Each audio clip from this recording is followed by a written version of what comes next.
Sige po, tayo po ay nagpapatuloy po sa ating tema sa buwan na ito. Ang atin pong theme. Sabay-sabay nga po nating basahin. 1, 2, 3, go! Breakthrough love that gives life. Amen. At ang atin pong theme text ay matatagpuan in John chapter 15 verses 12 to 13. Ang sabi po dito, basahin po natin. In chapter 15 verse 12 ng John, sabi po niya dito, my command is this, love each other as I have loved you. And verse 13, greater love has no one than this, that He lay down His life for His friends. Amen. Ang pamagat po ng ating pag-aaralan, do everything in love. Gawin daw po natin ang lahat ng bagay in love. At ang atin pong text, yung title po natin, yun na rin po yung text natin. In 1 Corinthians chapter 16 verse 14, ano pong sabi doon? Nag-okay po ba yung PowerPoint natin, Ate Sar? Yan, ang sabi po doon sa text natin, do everything in love. Yun po yung sabi ng 1 Corinthians chapter 16 verse 14. Alam niyo po, ang love, it is a much needed subject. Kailangan po natin ang subject or ang topic na ito. And siguro magtataka tayo, anong buwan na po ngayon? April. Love po yung topic natin, no? Nung Feb, ano po yung topic natin? Hindi po love, ano? Purity. Ayun, purity. Sabi natin, ba't kaya, no? Ginawang April. Hindi naman napapanahon. Pero alam nyo po, ang love, kahit anong season, kahit anong panahon, pwede po siyang pag-usapan. Amen? Because love is not just a timely message, it is also a timeless message. Pag sinabi po nating timeless, it requires no specific time. Sabi ko nga po, kahit anong oras, kahit anong panahon, kahit anong araw, hindi po masasabing laos ang topic na to. Dahil pwede po siyang pag-usapan. Amen? Now, babasa po tayo ng ilang mga verses, ilang mga talata patungkol po sa love. Pinakaunang text po, Matthew chapter 22 verse 36 to 40.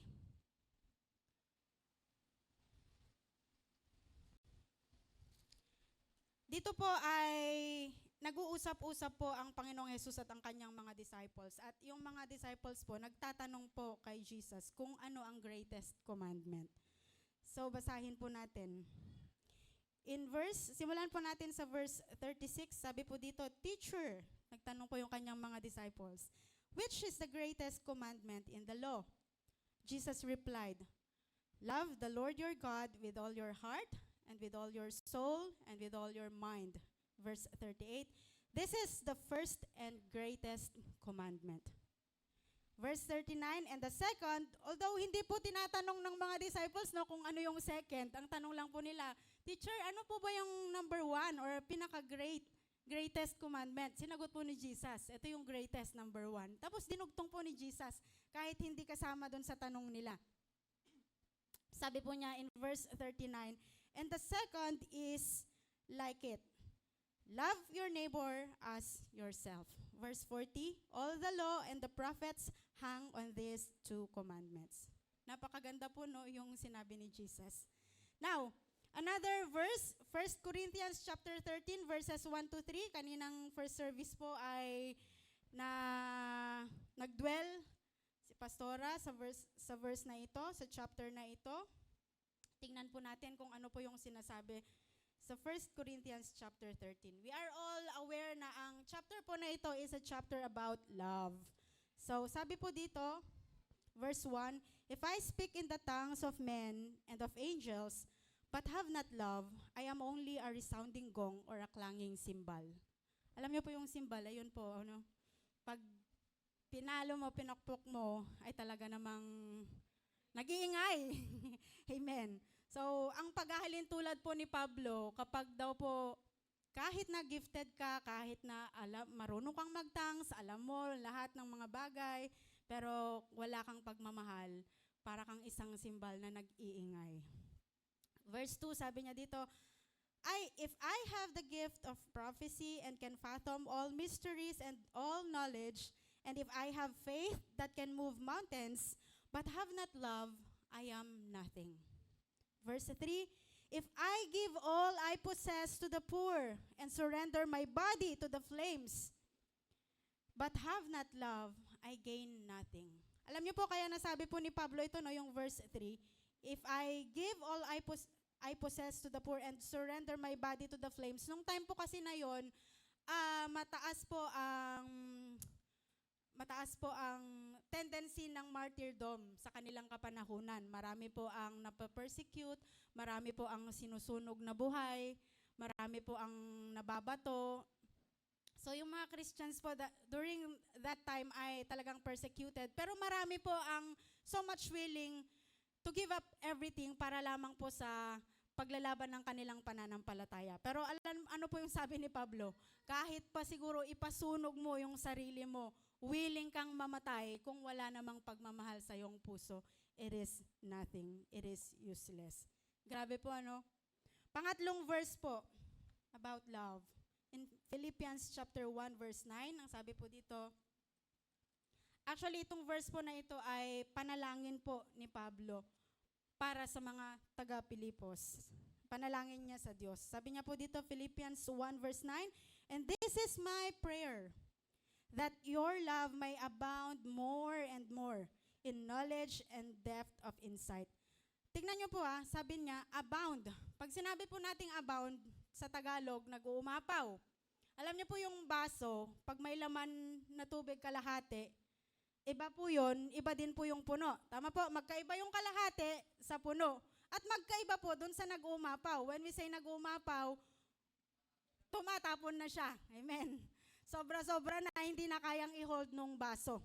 Sabi po ni Pablo dito, my prayer is that your love may abound. At hindi lang abound, dinugtungan pa niya. Sabi niya, more and more. Sipin niyo po, tumatapon na, pero ang gusto ni Pablo, more pa. Mas lalo pang tumatapon yung pagmamahal na meron tayo. Ayun yung panalangin niya sa Lord na magkaroon tayo ng ganong klaseng pagmamahal. So grabe po, no? And another verse, actually marami pong mga verses, pero pumili lamang po ako ng 4. In 1 Thessalonians chapter 3 verse 12, ang sabi po dito,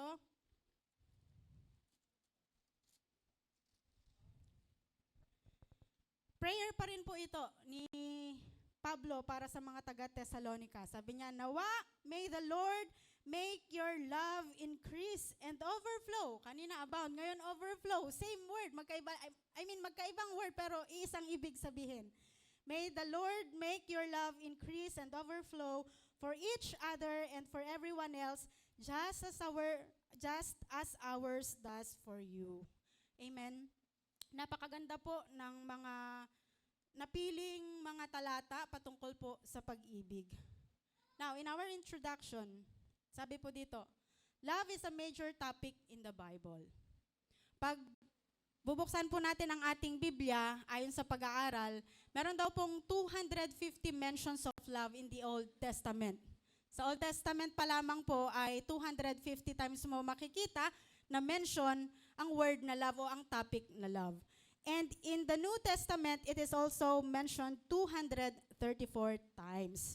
So ano pong ibig sabihin nito? It simply means that it is a major topic.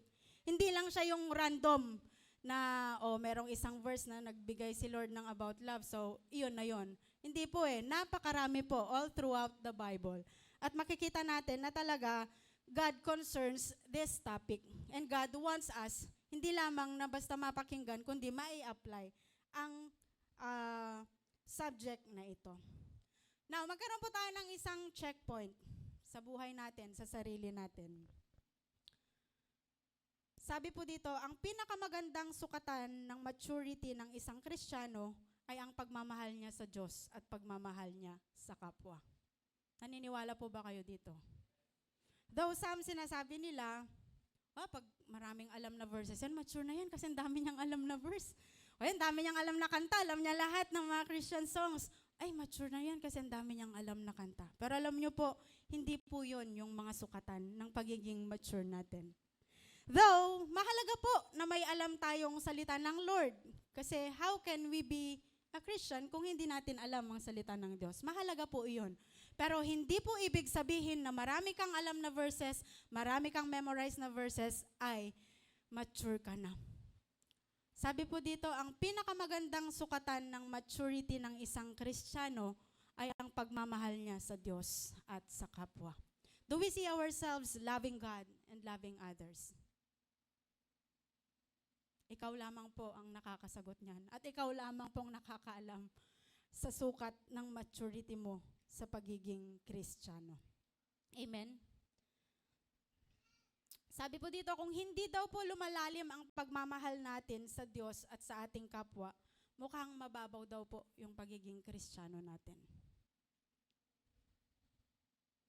It is always a vital and a good checkpoint in our spiritual walk with God. Pag meron pong area sa buhay natin that we need to grow, it is in love. Yan po yung sabi ni Pablo, to abound. Di po ba? Kanina pa ulit-ulit po nating napakinggan. To abound in love. Yung mag-umapaw. Hindi lamang po kalahati o puno, kundi nag-uumapaw para we can share it to others. Amen? Amen. Sige po, next slide. Darako po tayo sa ating sermon idea. Sabi po dyan, learning to love is life's most important lesson.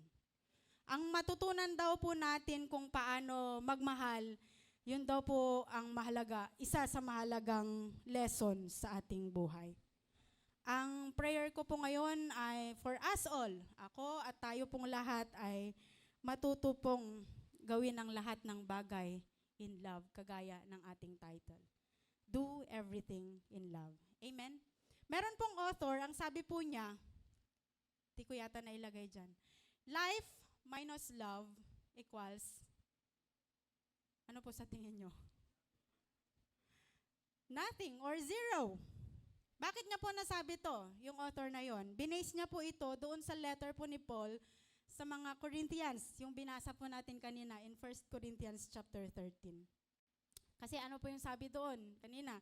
Magaling ka man mag-preach, marami ka mang alam na mga bagay, talented ka man, mahusay ka man, pero kapag wala kang pag-ibig, paulit-ulit po na sinabi ni Pablo, verse 1, verse 2, verse 3, it is nothing.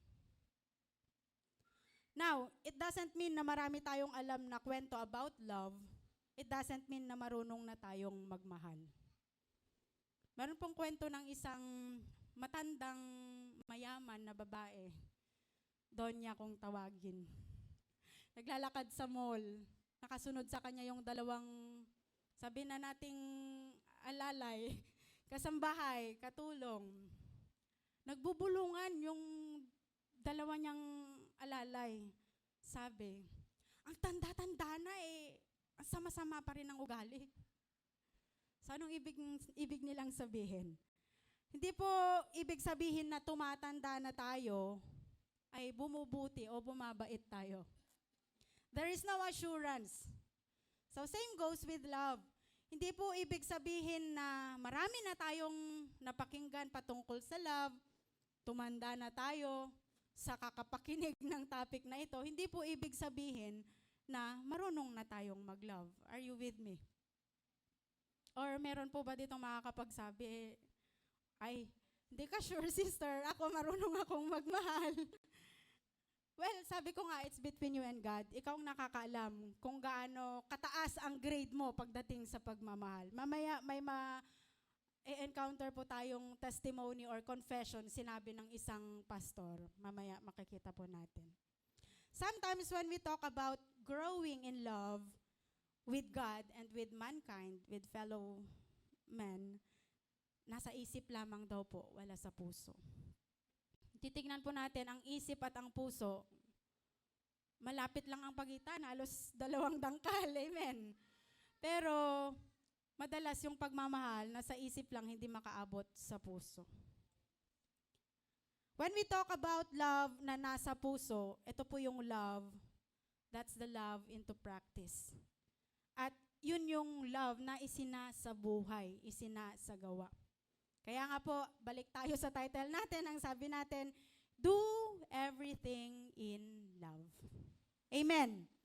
Pumalakpak nga po muna tayo sa Panginoon. Amen. Gusto po ba natin magmahal? Gusto po ba natin gawin ang lahat ng bagay in love? Amen. Pumalakpak nga po yung mga may gusto. Amen. Alam ni Lord yan. Now, dako po tayo sa ating unang punto. The importance of love. Why do we need to learn to love? Bakit mahalaga na matutunan nating magmahal? Muli, ulitin ko, Paul emphasizes this in 1 Corinthians chapter 13. Ang context po ng 1 Corinthians, kung mapapansin nyo po, kung buksan nyo po yung inyong Bible, in 1 Corinthians chapter 12, ang topic po dito is about spiritual gifts. And 1 Corinthians chapter 14, prior and after na chapter, ay gifts and prophecy of tongues ang tinutukoy. Now, 1 Corinthians chapter 13, nasa gitna po ng dalawang chapter, it talks about love. Pinalaman po ni Pablo yung patungkol sa pag-ibig. Ipinalaman niya sa dalawang chapter na nagtatopic ng about gifts, about talents, about mga kaloob ng Diyos. So, ang point po kasi ni Pablo dito, even if you are gifted, even if you are talented, kagaya ng sinabi ko kanina, mahusay ka man, marami ka mang alam na instrumentong tugtugin, marunong ka mang mag-preach, marunong ka mang mag-share ng Word of God, meron ka mang ability to speak in tongues, the gift to speak in tongues, kapag wala pong pag-ibig, it is useless. Amen? So, why do we need to learn to love? Mahalaga po. So, punta po tayo sa unang dahilan. Bakit kailangan nating matutunan? Ano yung kahalagahan ng pag-ibig? Number 1, because God commanded it. Ito po ay utos ng Diyos. In John chapter 13, verse 34, ang sabi niya po dito, a new command I give you. Love one another as I have loved you, so you must love one another. Sinabi po ni Jesus ito after washing his disciples' feet. Ang pagkakabanggit po, pagkakakommand ni Jesus in verse 34, nasabi niya po ito after niyang gawin yung expression of his love. In verse 1, makikita po natin doon po yung time na hinugasan po ni Jesus isa-isa yung paa ng kanyang mga disciples. And that is his gesture of love. Yun po yung pagpapakita niya ng love sa kanyang mga disciples. And sa mga chapter po na ito, Jesus talks to his disciples. Ito po yung mga pagkakataon na may mga intimate moment si Jesus sa kanyang mga disciples kasi kinakausap niya po sila madalas. At ang mga chapters po na ito, 13, 14, 15, 16, maramdamin at emotional na po si Jesus sa mga pagkakataon na ito. Bakit po? Kasi ito po yung, ang context po niya, malapit na po siyang ipagkanulo, malapit na po siyang ipako sa krus. So itong mga verses, itong mga chapter na ito ay talagang intimate moment ni Jesus sa kanyang mga disciples.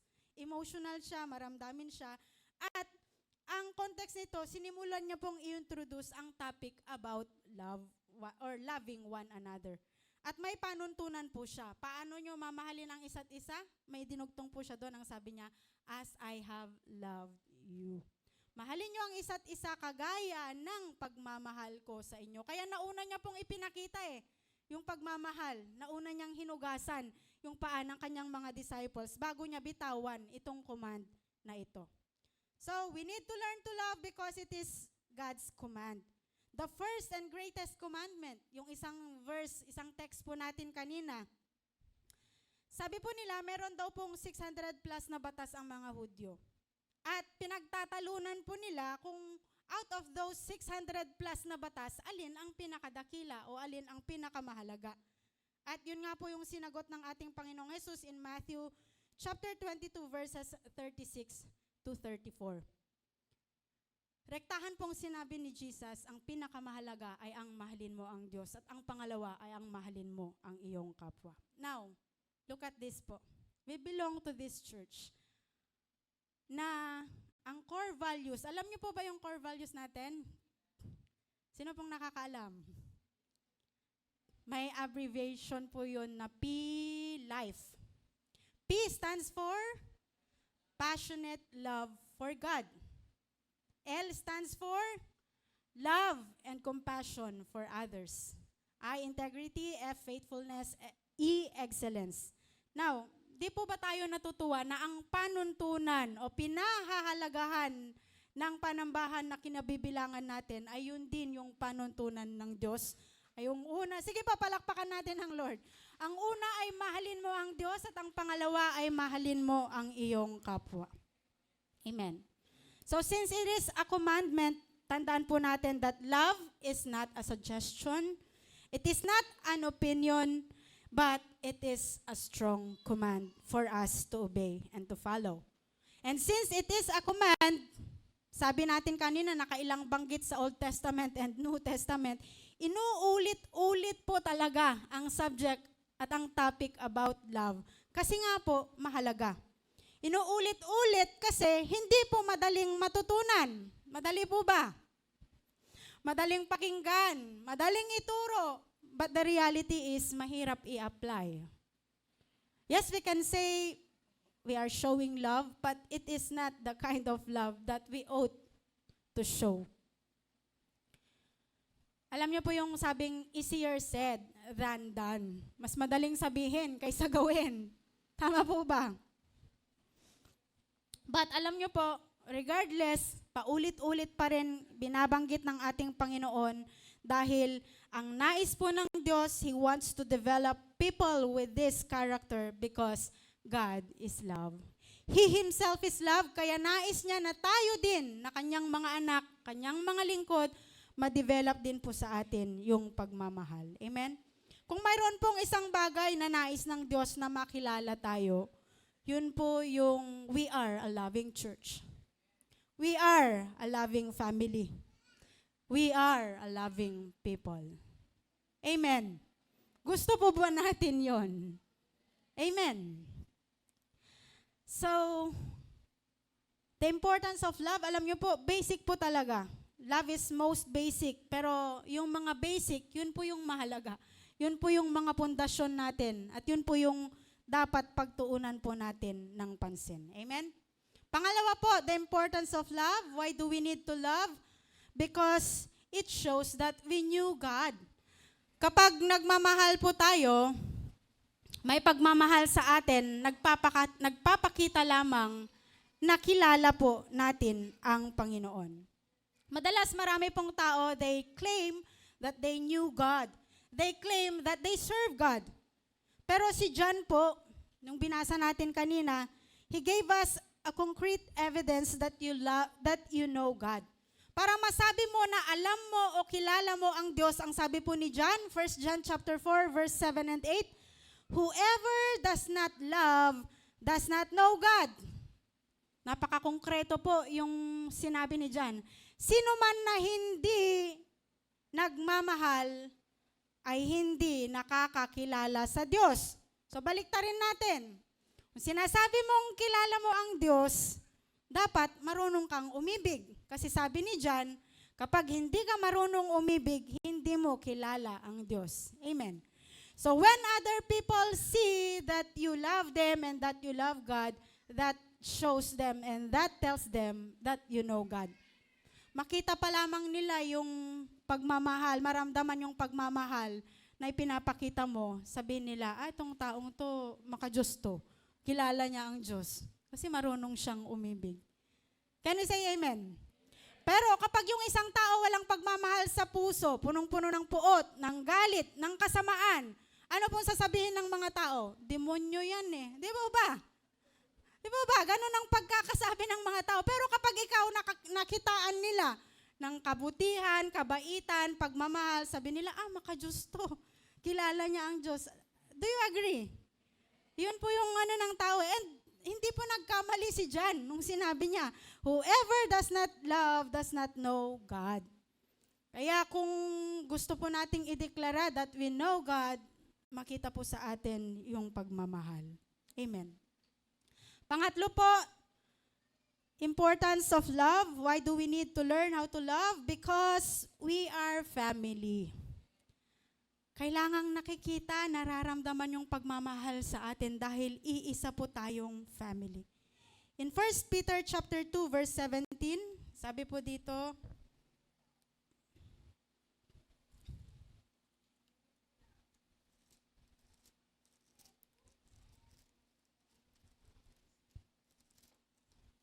nasa, yun. 1 Peter chapter 2 verse 17. Sabi niya dito, show proper respect to everyone. Love the brotherhood of believers. Pag sinabi pong brotherhood of believers, the family of God. Fear God and honor the King. Amen. Mahalaga po na nakikita sa atin, nararamdaman sa atin yung pagmamahal because we belong to this family of God. Meron po tayong kanta, di ba? We're family that loves, loves, loves, loves one another. We're family that cares, cares, cares, like sisters and brothers. Amen. In sunshine or rain, we will love just the same. We're family that loves, loves, loves one another. Ako po and Brother Joel, we've been very vocal in saying that here in this church, naramdaman po namin yung pagmamahal ng isang pamilya. Palakpakan po natin ng Lord. Mga nakarang araw po, no, nagkukwentuhan kami nung katrabaho ko. Nakabakasyon po kasi yung mga bata, yung mag-ama ko. So mag-isa ko sa bahay. Nung hindi pa po sila nakabakasyon, lagi po akong nagmamadali niyan pag uwian na. Honda kong tawagin na yan. Honda na naman si Ate Divine. Nagmamadali ako kasi may pamilya akong uuwian. Lately, nung mag-isa ko na, sabi ko, hindi naman ako nagmamadali ngayon, mag-isa ko sa bahay eh. Kasi nakabakasyon yung mag-ama ko. Sabi nung kaibigan ko, katrabaho ko, sabi niya, uy, Ate Divine kung magka-problema ka, kaya kung may mangyari sa'yo, tawag ka lang sa akin, sabi niya. Touch naman ako. And I think, nagpasalamat ako, nag-smile ako. Tapos after ko mag-smile, napahinto ako. Sabi ko, oo nga no, paano kaya kung biglang may emergency sa akin, mag-isa ko? And then I smiled again. Sabi ko, I have my JIL Don Bosco family. Amen. Palakpakan po natin ng Lord. At nung pinag-aaralan ko po to, no, bigla po akong muling bumalik, nag-meditate. Kung paano ko nasabing this family is a family. We consider a family. Siyempre, unang-una si Pastora El na talagang naging pangalawang magulang po namin ni Brother Joel. Lagi namin sinasabi na malayo man ang family namin, pero nakatagpo po kami dito sa church ng family, no, ituturing namin family. Actually, more than a biological family. Binabalikan ko po nung unang manganak ako. May 3 po akong anak, no. So, nung panganay kay Precious. Siyempre, baguhang magulang. Wala kaming pamilya, wala kaming kamag-anak dito. May kamag-anak si Brother Joel sa kaingin, mga tiyahin. Kapatid ay nasa Cavite at ano. So, yung malapit talaga, wala. Pero naramdaman po namin na may pamilya kami. Nag-message si Pastora sa mga workers or sabi na kung may available na pupunta sa akin. Pagkapanganak ko po kay Precious, so pagka-deliver ko ng hapon, gabi, kinaumagahan, nandyan si Nanay G at si Nanay Lita. Nagluto ng sabaw, di ba? Sabi po, pag bagong panganak, kailangan ng sabaw, nagdala ng tinola. May malunggay at sayote kasi yun nga daw po yung kailangan ng nagpapa-breastfeed. I was so touched sa instruction. Although alam ko naman kahit hindi instruct ni Pastora ay mga kapatiran ay lagi lang willing to show their concern and their love. Nung na-dispatch na po ako, nakauwi. So nasa bahay po kami, na-release ako 7, mga 9 na yata kami nakauwi. So magti-10 na yata yun. Unang anak, wala kaming experience ni Brother Joel. Nang-iyak si Precious, di namin alam paano papatahanin. Yung pala, walang madede, walang makuhang gatas. Mag-11 na ng gabi, pumunta po si Nanay Yoli. Although kahit hindi po namin tinawag, alam niyang nakalabas kami, pinuntahan niya kami. Kung hindi siya pumunta para patuluan ng tubig, di namin alam na kaya pala iyak ng iyak, di namin alam paano patahanin. Wala palang, gutom na pala. Pinatuluan ni Nanay Yoli ng tubig galing sa, dinip niya yung bulak sa tubig at pinatuluan. Doon tumahan si Precious. Sipin niyo po kung hindi na-satisfy na gano'n, eh, baka magdamag na nag-iiyak. Di namin alam anong gagawin namin, palibhasa baguhang magulang. And a lot more. May mga pagkakataon, baka marami pong magtampo, no? At kung kailangan ko pong iisa-isahin ang lahat sa inyo, nang naipakita niyong pagmamahal sa atin, ay baka doon na lamang po iikot yung ating katuruan. Pero, just to say, kulang po ang oras para pasalamatan at para masabi ko na here in this family ay talagang naramdaman namin yung pagmamahal ng isang pamilya. You know who you are and God knows ano man ang nagawa ng bawat isa para maiparamdam yung pagmamahal sa amin. And we thank God. At alam ko pong bawat isa, sige po palakpakan natin ang Lord. Nung bagong balik namin dito, kasi umuwi po kami ng probinsya, sa GC ng women, I was so touched. That time ay si Nanay Rose, mag-isa na rin po talaga niya sa bahay. At nahihilo po yata siya. Or nasakit yung nahilo, high blood. Tapos, dun sa GC, sabi ni Sister Angie doon, okay lang po ba si Nanay Rose? Mag-isa niya doon sa bahay, baka may kung anong mangyari sa kanya. At ang daming mga kapatiran, GC ng women so mga women. Daming mga women ang nag-show, nagpakita ng concern.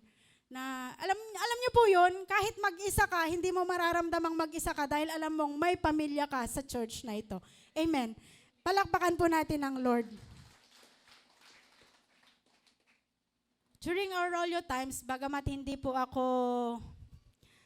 po naabutan, nag-uumapaw, based sa mga testimony po ng mga kapatiran na umabot sa Orolyo times, nag-uumapaw daw po ang pag-ibig sa kapwa during those times.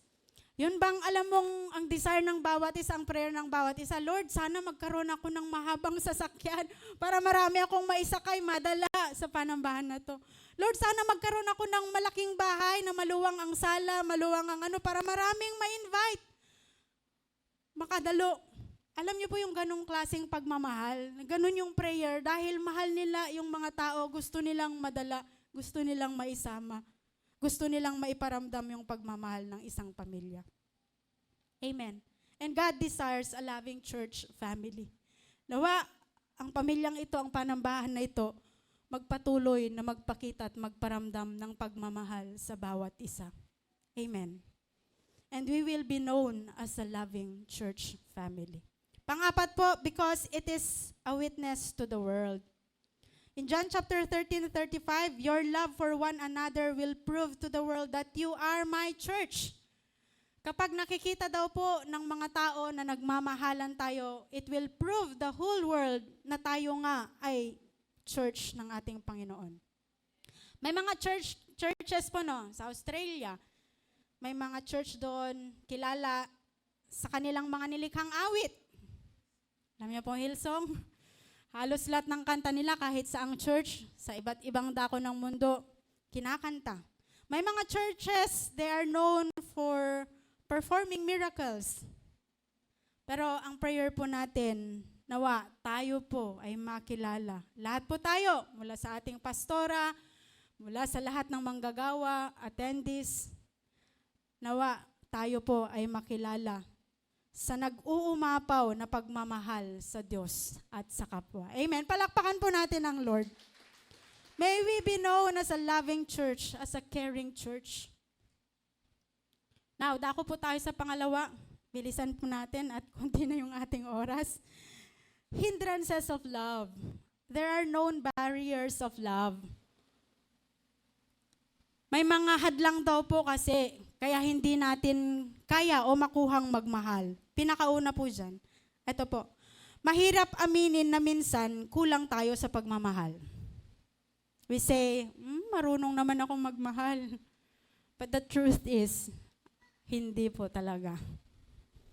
Ito yung sinasabi ko po kanina, I came across to this testimony or confession of a pastor. Magaling po siyang pastor, magaling po siyang professor, and writer din po siya. Ang sabi po niya, all my life, nasa slide po ba? I have heard the message about loving God and loving others. Loving others is the right thing to do. Sabi niya, totoo naman po, di po ba? ang mahalin ang kapwa ay tamang gawin. All my life, I have agreed that it is true. However, sabi po niya, in spite of all my training, my upbringing, and my deeply held beliefs, in spite of my having been a Christian for more than 45 years and a pastor for almost 40, I must admit, I am still not as full of love for others as I'd like to be or as I ought to be. Binabasa ko po yung confession niya. It hit me. It struck me. Aray ko po. And an honest confession, I tried to evaluate myself as well. Sabi ko, Lord, nga, parang itong writer na to.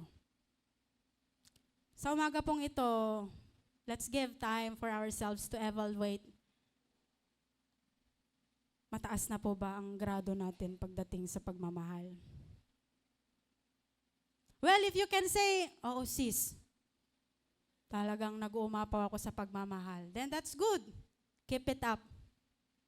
Pero kung sa pag-evaluate po natin, sa pag-isip natin, sa pagmumuni-muni natin, kagaya din ako ng pastor na ito.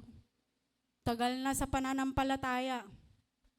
Pero mababa pa rin pala ang grade ko pagdating sa pagmamahal. Then it is about time to ask the Lord, teach us, Lord, how to love. Teach us, Lord, how to grow in love. First for you, and second, to others. So yung una pong barrier or hindrance of love, meron po kasi tayong yung tinatawag na me first mindset. Alam po ni Pablo na ang tao ay may ganitong mindset, kaya ang admonition niya po in Philippians chapter 2 verses 3 to 4, sabi niya doon, do nothing out of selfish ambition. Gawin mo ang mga bagay-bagay na hindi dahil sa iyong pansariling naisin. Ang tao po kasi ay likas na makasarili. Do you agree? Laging inuuna ang sarili, laging inuuna ang kanyang kapakanan. Agree or disagree? Agree. Ano pong proof? Ito, lagi ko itong nasasabi. Pag nagpa-picture, group, marami kayo. Pagka ng picture, patingin. Sinong una mong titignan doon sa picture? Ang dami ninyo. Sarili. Ang dami nyo doon sa picture na, pero yung una mong titignan, okay ba yung post ko dito? Maayos ba yung, hindi naman maganda yung pagkakakuha ko. It shows that, yun talaga ang nature natin eh. Yun talagang gusto natin. Yung bang, it naturally comes, na yung sarili mo ang iintindihin mo, unahin mo. Minaral ko po, nagbalik po sa akin yung, natatanda nyo po yung 1990 earthquake. Grade 2 po ako noon. Yung iba siguro hindi pa pinanganak. Pero yung iba, nasaan po kayo noon? Nasa trabaho, yung iba, nasa school po kami, grade 2 ako eh. At that time, wala pa akong kamuang-muang at hindi ko po, first time po na ma-encounter, makaranas ng sobrang shakening. Grade 5 yung kuya ko. Yung teacher niya, ito, pag kinukwento ng kuya ko, nagtatawanan kami, pero nakita ko pong magandang example, no? So, yung teacher po ng kuya ko, merong apo. Grade 1 naman yung apo niya. S siya, grade 5 yung handle niya. Di umanig. Nagpanik po ang mga lahat. So, kami, yung teacher namin, hinantay niyang kumalma. Nung medyo wala nang malakas na pagyanig, sa kanya kami isa-isang pinalabas. Yung teacher ng kuya ko, nung pagyanig, tumakbo, iniwan sila. Alam niyo po saan pumunta? Sa grade 1, kasi nandun yung apo niya. I mean, hindi man niya gustong iwanan yung kanyang klase, pero yun yung instinct yun yung nag-flow naturally, that unahin natin yung kapakanan ng mga mahal natin sa buhay. Nasa grade 1 yung apo niya, pinakamamahal na po. Siyempre, tumakbo siya doon, hinahanap niya yung apo niya. I mean, tayo po may mga kanya-kanyang sitwasyon, scenario, na yun nga po, nagiging hadlang po sa pagmamahal natin yung me first mindset. Gusto natin, unahin natin yung sarili kasi natin. Amen. Pero ang sabi po in 2 Timothy chapter 3 verses 1 to 4, ito po, it speaks of attitudes of people in the last days. May 4 po na love na nabanggit doon, pero yung mga love na binanggit doon, negative. People will become lovers of themselves. Pangalawa, without love. Pangatlo, not lovers of good. Pang-4, lovers of pleasure rather than God. Ang panawagan po ni Pablo, isipin din po natin ang kapakanan ng iba, hindi lamang ang sarili natin. So kung ang maging mindset natin ay yung iba muna, bago ako, matututunan po nating magmahal. Although hindi po ibig sabihin na isang tabi na natin yung sarili natin. Pero that is the kind of love that Paul is admonishing. Di ba ba? Amen. Pangalawa po na hindrance sa pagmamahal, kaya hindi po tayo nakakapagmahal on how we ought to be, yung sobrang kabisihan.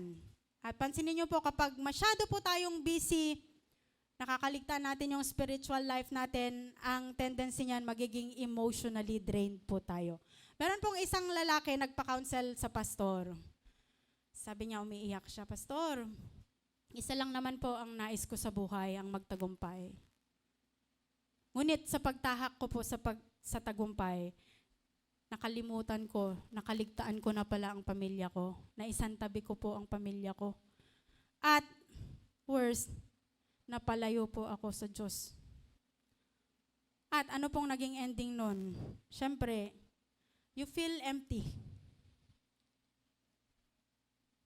Naging successful nga siya, pero napalayo naman sa pamilya. Wala nang time para makimingle sa kanyang pamilya. Napalayo na rin yung loob ng kanyang mga anak sa kanya. Successful na siya, pero hindi siya masaya. Amen. Ganon din po tayo. Minsan we are too busy. Tapos, nadidrain na po tayo, nalalayo na po tayo sa Panginoon. Di na rin po tayo natututong umibig at gawin kung ano ang tama at dapat. Amen. At tandaan nyo po, pag tayo po ay busy, nadidrain tayo, ano pong common na reaction natin? Laging mainit ang ulo. Amen. Laging hindi marunong magpasensya. Laging galit. Amen. Natatawa po ako dun sa kwento ni Pastor Joey, no? Sa Green Hills po kasi, ang daming attendees. Hindi kagaya dito na magkakakilala tayong lahat. Doon ay, may mga ilan kang kakilala, pero hindi lahat na uma-attend kakilala mo. So, meron daw po sa EDSA pa lang, papunta pa lang sa church, naggigit-gitan sa kalsada, sa EDSA. Mainit ang ulo. Traffic, tapos siguro baka nag-road rage ba. Hanggang sa pagliko sa San Juan, pag-park doon sa MM po sila Music Museum. Nag-park, sabay sila. Halos magkaaway, pero hindi na sila nagkita. Parehas pala silang pumasok sa Music Museum. Worse, nagkatabi pa sila. Pagtingin nila sa isa't isa, dito ka din pala nag-church. Amen. Nakakatawa, no? Pero sometimes, even though we are Christians, kahit Kristiyano na tayo, minsan kasi talaga, lalo na pag masyado tayong busy, di na tayo nakapag-focus sa Lord, tapos nadidrain na tayo emotionally and spiritually, nagbabago yung mga ugaling pinapakita natin. Then magugulat na lang tayo, ay, Kristiyano ka pala, ay, dito ka din pala nag-church. Amen. Nakakatawa po, no? Pero isang pagpapaalala sa atin, minsan yung kabisihan natin, nagkukos ng emotional and spiritual na pagka-drain natin, nagkukos ng pagbabago ng ating ugali. Hindi natin makuhang magbigay. Hindi natin makuhang, sige na, give way. Ikaw muna. Hindi natin makuhang magmahal. Amen. Pangatlo po, na nagiging hadlang, we have these wrong beliefs. We hold wrong beliefs. Some people see being loving as being soft. Some people see kindness as weakness. And some interpret forgiveness as softness. Martir ka kasi kaya konting ano lang niya iiyakan ka lang niya, patawarin mo naman, konting suyo lang sa'yo, papatawarin mo naman. Ganon ang sinasabi ng iba. Pero ano pong tinuturo ng Lord? Forgive. As long as there is an opportunity. Ang tingin po ng ibang tao, pag nagpapatawad ka, weak ka. Pero Alam niyo po, hindi po kailangan ng character para mapuot. Madali pong magalit, tama po. Madaling uminit ang ating ulo. But to be kind and to be forgiving, it really takes a character. Tama po? Hindi po kahinaan ang pagpapatawad. Hindi po mahina si Jesus nung siya po ay nakabayubay doon sa krus ng Kalbaryo at sinabi niya, Father, forgive them for they do not know what they are doing. The greatest hindrance in loving people po ay ang puso natin na pinatigas natin. Marami po sa atin ang isinara na ang ating puso at sinasabi po natin, hanggang dyan ka na lang. Hindi kita pwedeng patawarin at hindi kita kayang patawarin. Dyan ka lang. Lock ko na yung aking puso. And sometimes we think it's okay. Kasi ayaw kitang patawarin okay lang. But it's not. Hindi po okay. Ang tanong po sa umagang ito, may naiisip po ba kayo o may pinapaalala po ba ang Diyos sa inyo na nakasakit sa inyo, sa inyong puso? At sinabihan po natin, oops, hanggang dyan ka na lang. Hindi kita kayang patawarin. Napanood ko po ito lang, recently lang, parang a week ago lang uploaded ni Tony Talks, Tony G. Yung testimony po ni Berwin and Lara, napanood niyo po yun? May nakakalam po nun. Yung iba, napanood po nila. Ang nilagay po doon ni Tony na title or caption, Can a marriage heal after infidelity? Nangyari po kasi, yung babae, yung girl, naging unfaithful. Ito po yung mahirap, no? Sa lipunan natin, kapag yung lalaki ang naging unfaithful, nagloko, parang normal lang, parang okay lang. Pero kapag yung babae, yung naging unfaithful, parang, talaga lang? But they are Christians. Hindi po sa JL, nag-church po sila. Pero dumating po sa punto na yung babae ay naging unfaithful. Nagsimula sa friendship, kasi parehas nilang kaibigan hanggang sa naging textmate, may exchange of messages, hanggang nagkaroon ng temptation, hanggang yung temptation na yun, it fall into sin. At ito po yung masaklap.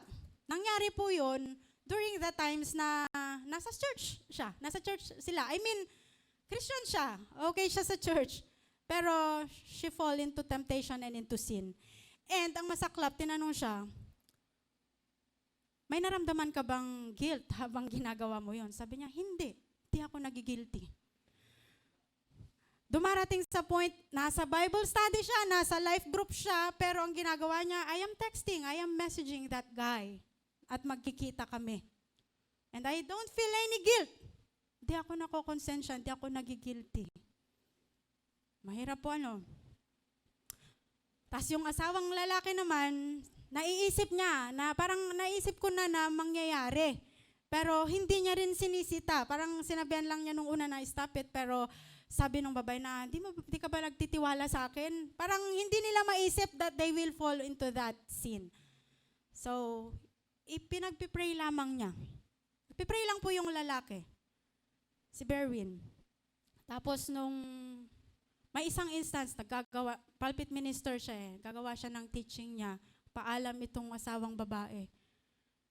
At yung pupuntahan niya, syempre yun na yun. Pero this guy, the husband is praying for her. At tumating po sa punto that God convicted the woman. Pagsakay niya sa taxi, may nakasulat doon, may nabasa siya. Nakalimutan ko yung exact words na ano ang decision mo sa buhay na gagawin mo, parang ganon, na something tama. And it struck her. Parang dun siya natauhan na mali pala yung ginagawa ko. And of course, dahil na rin sa prayer nung guy. Pero was it easy to forgive? Okay po ba yung video natin, Ate Sar? Kinat ko lang po, mahaba po kasi yung kinat ko. Tingnan po natin kung paano nakapagpatawad yung lalaki after po nung unfaithfulness ng babae. And this is the kind of forgiveness that God wants us to have para matuto po tayong magmahal, magpakita ng pagmamahal. Sige po, panoorin natin yung sinabi niya. Takes a lot of faith and courage to handle that kind of situation. Kasi siguro ang number one tanong ng mga lalaki sa'yo pag narinig nila yung story, paano ka nakapagpatawad? Alam mo, Tony, Oh. hanggat di mo nakikilala si Lord, Oh. hindi mo maintindihan kung paano mo magagawa. So kahit nasasaktan ka, So, bakit, Tony? Bakit? Bakit sinasabi ko, hanggat di mo nakikilala si Lord, sino bang perpekto? Makasalanan din ako. Pinatawad lang din ako nito. Magulo rin ako. Bastos din yung pag-iisip ko. Sino bang malinis? Pero binigyan ako ng joy ni Lord. Nag-provide siya ng blessing. Kasi pinatawad niya ako. Kaya in the midst of that challenge, I know that the Lord is with me. I know that the Lord forgave me. Therefore, I should love and forgive my wife. even if that love is hurting you. That's right. That's right. That's in the Bible, in the book of Ephesians. Husband, love your wives as Christ loved the church. Paano tayo minahal ni Jesus? Hanggang ngayon, nagkakasala tayo. Isa lang yun na highlight na kasalanan ng asawa ko. Sa atin lahat, araw-araw, si Lord lang nakakaalam ng heart natin kung gaano tayo makasalanan. So how? Yun yung sinasabi ko na unless hindi mo nakikilala deeply kung anong ginawa sa ni Jesus Christ, hindi mo talaga magagawa yan. Hindi mo kaya magpatawad. Hindi mo kaya magpatawad. You will keep judging your wife. You will keep judging the person around you. Amen. Kung may pinapaalala po ang Diyos sa atin na nilak natin at hindi natin kayang patawarin, mahirap pong magpatawad eh. Pero magagawa po nating magpatawad kung aalalahanin at iisipin natin, God first forgave us. Sabi niya, di ba, kung di mo maiintindihan yung pagpapatawad ng Diyos, you will keep on judging your wife, you will keep on judging other people. Sabihin mo, ganyan na yung taong yan eh, wala nang, hindi na magbabago yan. But if you will come to understand, Lord, ako din naman eh. Makasalanan din naman ako, Lord, pero pinatawad mo ako. Marami din akong pagkakamali, Lord, pero pinatawad mo ako. Tulungan mo po akong magpatawad ngayon. Amen. Mahaba pa po, pero wala na tayong oras. Pang-apat po, past injury or hurt. Nagiging hadlang po sa pagmamahal natin yung mga naranasan natin sa mga nakaraan. Our unloving attitude is directly related to our emotional health. Isang testimony po ng napakinggan ko, nagkaroon ng healing and deliverance sa JIL Hong Kong. Meron pong isang attendee doon na babae. May galit po siya sa tatay niya kasi ang experience niya, karanasan niya sa kanyang tatay. Hindi ko alam, may totoo palang mga ganitong pangyayari, no? Yung pinapaso ng sigarilyo, kinukulong sa kwarto, hinahambalos ng 2x2. So ganun po yung karanasan niya sa kanyang tatay at never po niyang kinayang patawarin ng tatay niya. Kahit Christian na siya, kinimkim niya. At nagkaroon po ng healing and deliverance. Nagtutalk po about fatherhood. Napossess po siya kasi lumabas yung galit niya sa tatay niya. Naalala niya yung mga karanasan niya nung maliit pa siya. Yung mga past hurts niya. But when the Lord has taught her to release forgiveness, nung nagdesisyon po siyang patawarin yung kanyang tatay, that's the time na na-release siya at natutunan na kayanan niya po muling magmahal sa kanyang tatay. Panglima po, self-rejection and disappointment. If we cannot accept our design and love ourselves in the right way, we will have difficulty loving others. Kung sarili nga natin ay hindi natin kayang mahalin, paano po natin kayang mahalin yung iba? May mga tao po kasi dito mababa yung tingin sa sarili. Or perhaps dahil sa mga nangyari sa buhay, mga failures, mga imperfection, o yung mga karanasan, yung mga nangyari sa buhay na hindi magaganda. Kaya nagkaroon ng self-rejection and disappointment, disappointed sa buhay. Pero lagi pong tandaan natin yung value natin, hindi po nakadepende sa mga pagkakamali natin.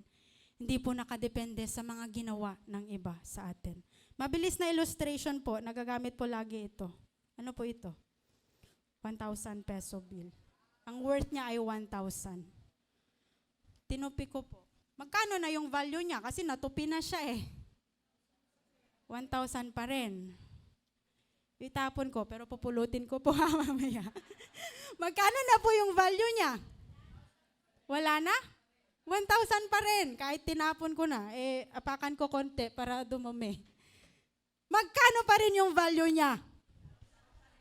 1,000 pa rin. Alam niyo po, kahit ano po ang gawin ng mundo at ng tao sa inyo, apakan man kayo, itapon man kayo, o marami man kayong pagkakamaling nagawa, nagkalukot-lukot man o nagkanda problema ang buhay nyo, hindi po nagbabago ang halaga nyo sa Panginoon. At hindi po nawawalan ng kabuluhan yung ginawa ng Diyos na pagmamahal sa inyo sa krus ng Kalbaryo. Sige po, isang malakas na palakpak pamuli sa ating Panginoon. We can only learn to love others, to love God, if we learn to know our value. At ang value mo, kapatid, you are so much precious and valued in the sight of God, kahit anong mangyari sa buhay mo. Bibilisan po natin, practical application, at huli na po ito. The practice of love. How to grow in love. Love is like a paint. Para daw po yan isang pintura. It can make things beautiful when you spread it. Diba? Yung pintura kapag, pag walang pintura, pangit. Pero kapag pininturahan mo, in-spread mo yung pintura, gumaganda. Amen. But it simply dries up when you don't use it. Pag nakatengga lang yung pintura, lalo na kapag bukas, tapos di mo naman ipinaint, titigas po yun at hindi po niya mapapaganda. Ganon din daw po yung pag-ibig. We have to learn to spread it para mas lalo pong gumanda. So, our practical application number 1, how can we practice love? By bearing one another's burden. Paul says, bear one another's burdens to fulfill the law of Christ in Galatians chapter 6 verse 2. This means nakikipasan po tayo sa kabigatan ng iba and you stand beside them. Yun nga po, pag may naraman tayong kapatiran na nangangailangan ng panalangin, nangangailangan ng counseling, nangangailangan ng prayer, nangangailangan ng any practical help that you can offer. Nagiging magaan po kapag sama-sama tayo, tumutulong tayo sa ating mga kapwa. I like the illustration nung si Moses po, dun sa Exodus chapter 17:11-13. Ito po yung pagkakataon na nilabanan nila yung mga Amalekites. Nung hindi po kayang, ang sabi po kasi ni Moses, tataas ko yung kamay ko with the staff of God. At habang nakataas po yun, nananalo sila, natatalo yung kaaway. Pero kung nangangawit na si Moses at bumababa yung kanyang kamay, pag nakababa yung kanyang kamay, natatalo sila, nananalo yung kaaway. So para manalo sila, tinulungan si Moses ni Aaron at ni Hur. Hawak ni Hur yung kabilang kamay, hawak ni Aaron yung kabilang kamay ni Moses. At that time, nakataas lang yung staff, nakataas yung kamay ni Moses. Nanalo po sila laban sa Amalekites. Amen. Palakpakan po natin ang Lord. Nagiging magaan po ang lahat ng bagay if we bear one another's burden. And again, I thank this church family, lahat po kayo in one way or another. Sa mga pinagdaanan po namin ay naranasan po namin yung pagpapakita ng bearing one another's burden. Pangalawang application po, by focusing on the needs of others. The greatest problem po kasi natin yung sarili natin, di ba? Kanina, hindrances to love me, me first. Yun, me first attitude. Pero alam niyo po ang formula na binigay ni Lord, di ba? Yung joy. Ibig daw sabihin ng joy, dito si Joy, no? Jesus first, others next, and yourself last. Pasabi natin, di naman yata tama yan. Ba't ko ihuhuli yung sarili ko? Pero the really secret formula of joy ay kapag una nating minahal ang Diyos, pangalawa yung ating kapwa, at huli yung ating sarili. Pangatlo, by forgiving each other. Kanina, pinanood po natin, no? Yung kung paano pinatawad ni Berwin yung kanyang asawa. At kaya din po natin gawin yun. Iba-iba man ang sitwasyon natin. Perhaps hindi po tayo kagaya ng situation nila, pero meron po tayong mga ibang scenario sa buhay na kailangan nating magpatawad. We can only practice what we have learned today kapag matuto po tayong magpatawad. I so much like the story of Joseph. Kapag binabalikan ko po ang kwento ni Joseph talagang. Sorry. Nakakaiyak. Noong yung moment po na pinatawad niya yung kanyang mga kapatid, nung hindi na niya maitago, pinalis niya yung mga Egyptians, tapos sila na lang nung kanyang mga kapatid, talagang binuhos na niya yung kanyang pag-iyak. Nagulat yung mga kapatid niya, nung ni-reveal niya yung sarili niya, ako to yung kapatid ninyo na ibinenta ninyo. Pagkatapos nung masamang ginawa nila sa kanya, ang isinukli niya ay pagmamahal, isa-isa niya silang hinalikan at isa-isa niya silang pinatawad. At ang sinabi niya, alam kong kahit ang intensyon niyo ay ibenta ako, pero alam kong God intended it for good. Hindi niyo nakasalanan yun. Niloob na ng Lord na gano'n ang mangyari. Ang mahalaga, paraphrasing po, no? Paraphrasing. Ang mahalaga, pinapatawad ko kayo. Grabe po yung puso ni Joseph. But that is the kind of forgiveness that God wants us to have and to show sa umagang ito sa kanyang pagtuturo. Next, number 4, by being patient with one another. May kasabihan pong mas mabuting nagpapasensya kaysa ikaw ang pinagpapasensyahan. Gusto po ba natin yon? Anong gusto natin? Tayo nagpapasensya o tayo ang pinagpapasensyahan? Both. But God wants us to be patient with one another. Kagaya ng sabi ni Berwin, di ba? Siya, isa lang yung kasalanan na na-highlight sa kanya. Ay ako, makasalanan din ako. So kung nakukulitan ka sa kapatid mo, makulit din tayo. May kakulitan din po tayo. May tinuturo siya. So matuto po tayong magpasensya at umunawa. Amen. Palakpakan po natin ang Lord. And finally, practical application by giving practical help. Hindi mo po kasi pwedeng sabihin, mahal kita kapatid, pero you do not show it. Di ba? Parang may nangangailangan ng kagalingan. Sabihin mo, sige, pray na lang kita. Although tama naman, tama po na ipag-pray natin. Pero hindi po ba mas magandang may maiabot para sa kanyang gamot o kung ano man. Amen. Amen. John is always practical in encouraging us. Sabi po ni John, wag lang tayong umibig sa salita, kundi ipakita sa gawa. To conclude, mga kapatid, tandaan po natin ito. Matatandaan lamang po tayo ng mga taong nasa paligid natin sa dalawang bagay. Ano po yung dalawang bagay na yon? Una po, yung pangit nating ginawa. Pangalawa, yung mabuti nating ginawa. Meron pong isang pastor, kasakit yung isang tatay na miyembro, dinalaw po niya. At dahil matanda na nga po ito, matagal nang attendee sa kanila. Sabi po nung pastor, tatay, kasi naaliw niya, kinukwentuhan kasi nasa hospital. Ano po ang pinakapaborito ninyo, pinakanatatandaan ninyong preaching ko, sermon ko? Alam niyo po ang sagot ng tatay. Pastor, hindi po kasi ako matandain. Mahina po ang memorya ko, pastor eh. Hindi ko po natatandaan yung mga sermon ninyo. Pero ang natatandaan ko po, pastor, nung namatay yung asawa ko, gabi-gabi, nung siya'y nasa burol, nandito po kayo, pastor. Tapos nung nagkasakit po, pastor, yung anak ko, natatandaan ko po, pastor, dinalaw niyo po, nandito din po kayo. At ngayon po, pastor, na ako po'y may sakit, matanda na, nandito po ulit kayo, pastor. Yun po, pastor, ang natatandaan ko, hindi yung mga sermon ninyo. Amen. And as we conclude, at tatanungin tayo ng Lord, how do you want to be remembered? Sabi ko, Lord, if I will be gone, matagal pa naman po, no? Sana hindi po ako matandaan na, si Sister Divine, magaling yan mag-preach. O kaya, si Sister Divine, hindi yan magaling mag-preach. Sana hindi po ganun. Hindi. Si Sister Divine, di ko makakalimutan nung panahon na ganito, ganito.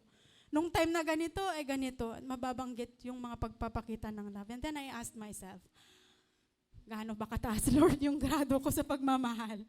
How have I been? Kumusta ba ako, Lord? This is the right message for all of us. It is a timely and timeless message. Tanungin natin, sarili natin, kumusta ba ako, Lord? Kumusta ba ang grado ko, Lord, sa pagmamahal? Sino po ang nahamon na mas lalong mahalin ng Diyos? Sino po ang nahamon na mas lalong mahalin ang kapwa? Sino po ang nahamon sa mensaheng ito?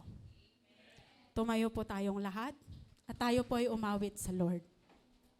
At bago po tayo tuluyang umawit sa Lord at humingi ng nag-uumapaw na pagmamahal sa Lord para umapaw din ito sa ating kapwa, let us evaluate once again ourselves. May mga tao ba na kailangan nating i-release at kailangan nating patawarin? May mga tao ba na tingin natin, dapat ito yung pagmamahal na pinapakita ko pero hindi ko na ipakita? Lagi pong may pagkakataon pa sa Panginoon. Tandaan po natin, hanggat tayo po'y nabubuhay, God is giving us the chance and the privilege to glorify Him by showing love, by showing forgiveness. And today, napakinggan natin yung ating katuruan, nawa, kagaya ng title, do everything in love. Lahat po tayo, gawin natin ito, isabuhay po natin. Let us ask God, today, napunuin niya tayo ng pagmamahal para matuto po tayong magmahal.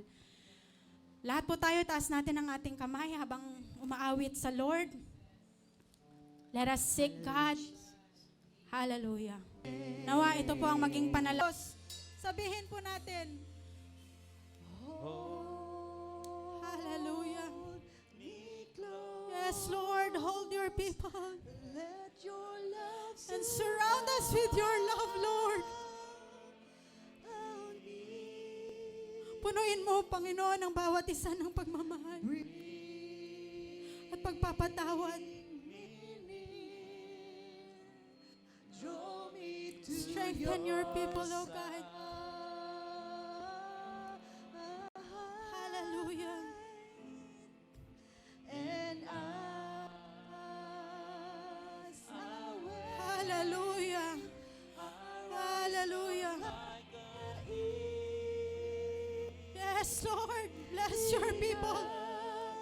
and I will soar with you. Your spirit leads me Hallelujah. on by the power of your love. Meron po ba sa ating kalagitnaan nagnanais ng pagmamahal na mas malalim sa Diyos? You can come forward if you want to be prayed for. Meron po ba sa ating kalagitnaan battling unforgiveness? Merong hindi kayang magpatawad, pero sa umagang ito, God is saying to you, forgive, release. Meron po ba sa ating kalagitnaan ng hihina and wants the empowerment of the Lord? You can come forward.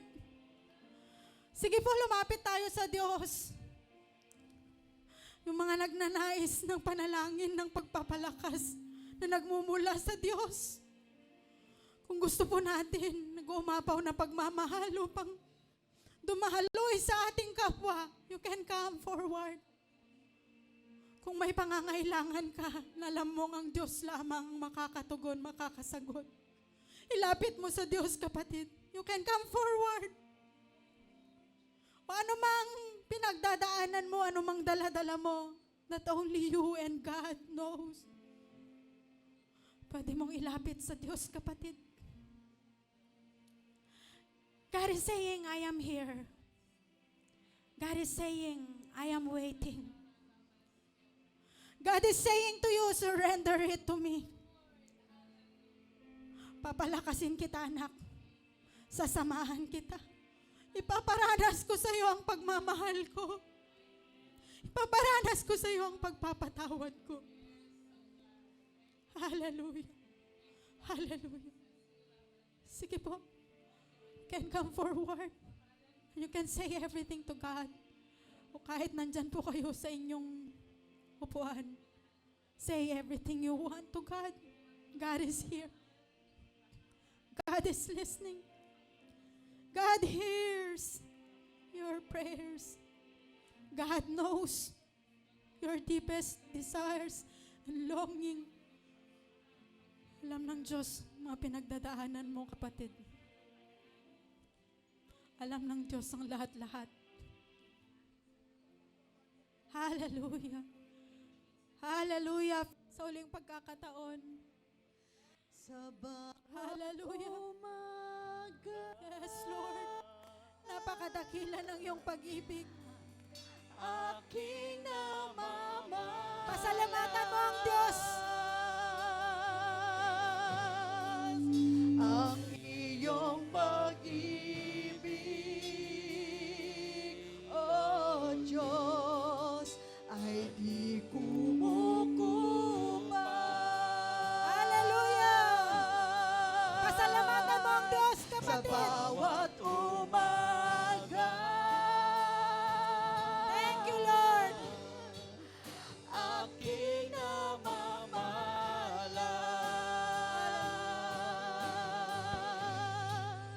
Ang iyong pag-ibig, O Diyos, ay di kumukupa. Yes. Sa bawat Thank you, umaga, sa bawat umaga. Aking namamahalan. Salamat po, Diyos. Ang iyong pag-ibig, O Diyos, ay tunay at wagas. Habang patuloy na nakataas ang ating mga kamay, pasalamatan po natin ang Diyos. Salamat po, O Diyos, sa iyong dakilang pag-ibig. Sa bawat umaga, sa bawat araw, ikaw ay tapat. Minamahal mo kaming patuloy, O Diyos. Oh, how we thank you. Oh, how we love being loved by you, O God. Napakadakila ng iyong pag-ibig. Hayaan mong, O Diyos, patuloy mong pagumapawi ng pagmamahal sa puso namin upang maibalik namin ito, O Diyos, sa iyo. Mamahalin ka namin ng buong puso, kaluluwa at lakas, paglilingkuran at matututunan po naming mahalin ang aming kapwa. We thank you, Lord, for today. Muli mo po kaming pinaalalahanan. We thank you, Lord, sa pagmamahal na ibinuhos mo sa amin. And allow us, Lord, matutunan po namin na isabuhay, na mahalin ka at mahalin ang aming kapwa. Selyuhan mo, O Diyos, ang katagumpayan na tinanggap ng iyong mga anak. Ang pagpapala na kanilang mga tinanggap, kasagutan, katugunan sa bawat panalangin. Sa bawat problema na meron ng iyong mga anak, Lord, ikaw po ang solusyon. Ano mang mga pangangailangan na iyong kinatagpo sa umagang ito, Lord, we seal it with victory. Lalabas po kami, Panginoon, nag-uumapaw ang aming pasasalamat, pagmamahal sa iyo sa umagang ito. Sa iyo po namin ibinabalik, O Diyos, ang lahat ng papuri at pasasalamat sa pangalan ng aming Panginoong Jesus. Amen.